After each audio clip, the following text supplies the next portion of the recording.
Welcome, my friend. You didn't click this video by accident. Something in you wants change. Maybe you've been learning English for years, but you still feel shy. Maybe you forget words when you try to speak. Maybe you understand little when people talk fast. And maybe you've even thought, I'm just bad at languages. But what if I told you something different? What if learning English could feel simple, even enjoyable? You don't need to be perfect. You don't need to study for hours.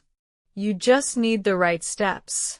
And today I will show them to you. Not just for exams. Not just for school. But for real life, for travel, for work, for making friends, and for feeling confident in any place on earth. Stay with me until the end. Because the last tip may be the one that finally changes everything for you. Chapter 1. Why most people learn English the wrong way. Let me ask you, have you been studying English for years, yet you still feel like a beginner? Maybe you passed your school exams. You filled in grammar worksheets. You memorized long vocabulary lists. But when someone speaks English to you, your brain freezes. You don't know what to say. You feel shy. You feel stuck. This is not your fault. You were simply taught English the wrong way. Schools often teach about English. They give you grammar rules. They ask you to translate. They make you memorize.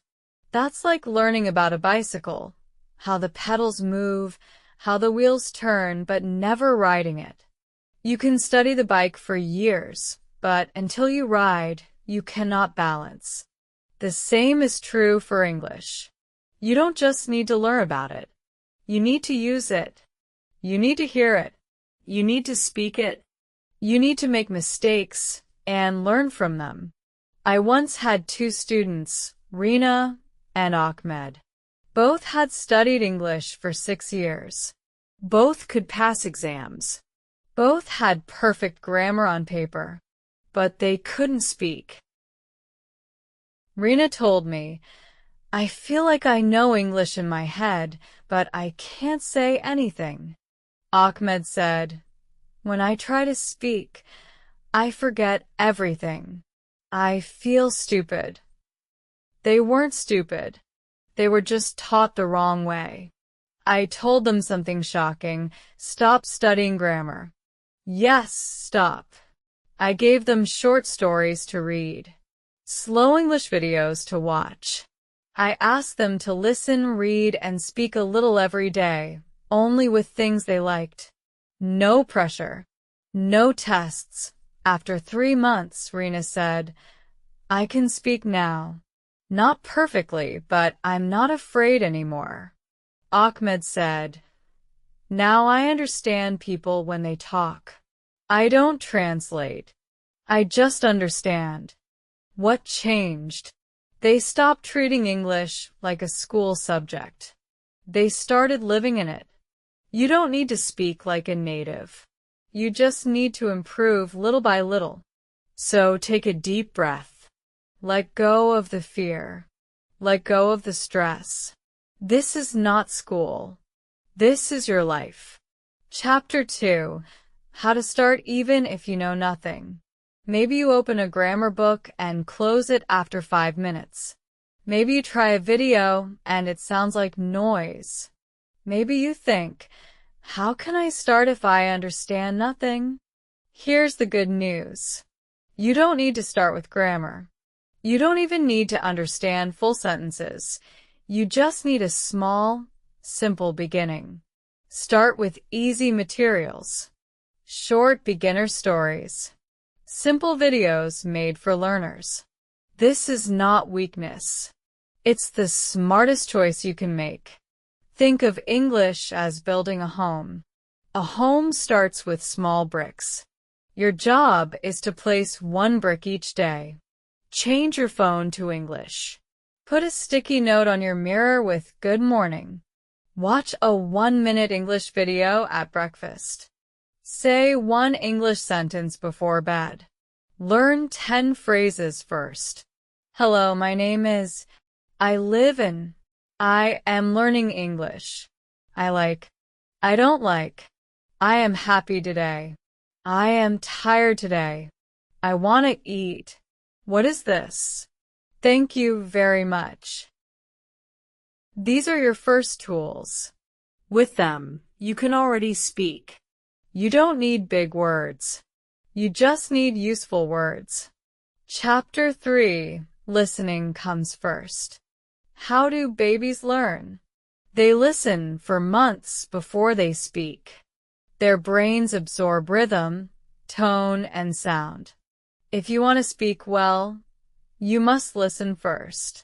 And you must listen a lot. Choose slow, clear English. Beginner podcasts. Stories made for learners. YouTube teachers who speak simply. Listen without stopping every second. Let the words wash over you. Feel the meaning instead of translating. Try shadowing. Repeat after the speaker at the same time like a shadow. Say it with me. I am learning English and I enjoy it. Again, a little faster. I am learning English and I enjoy it. This connects your brain and your mouth. It builds the music of English inside you.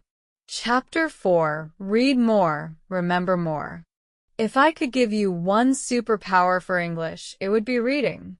Reading shows you real English in real sentences. You see the same words again and again until they stick forever. But don't start with Shakespeare. Start with simple, fun books. Graded readers. Short comics.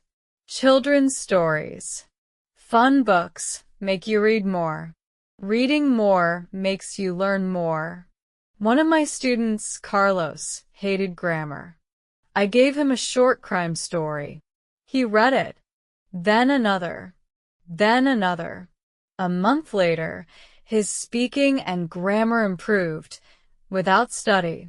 Chapter 5. Speaking without fear. This is the step most learners avoid. They think, what if I say it wrong? What if people laugh? Here's the truth. You must make mistakes to improve. Start by talking to yourself. Describe what you're doing. Record your voice. Listen back. Use language exchange apps. Speak simple patterns. I think. I want. I like. Can I? Do you like? In the morning, say your plan for the day. In the evening, say what happened. Describe the weather. Pretend you're a news reporter.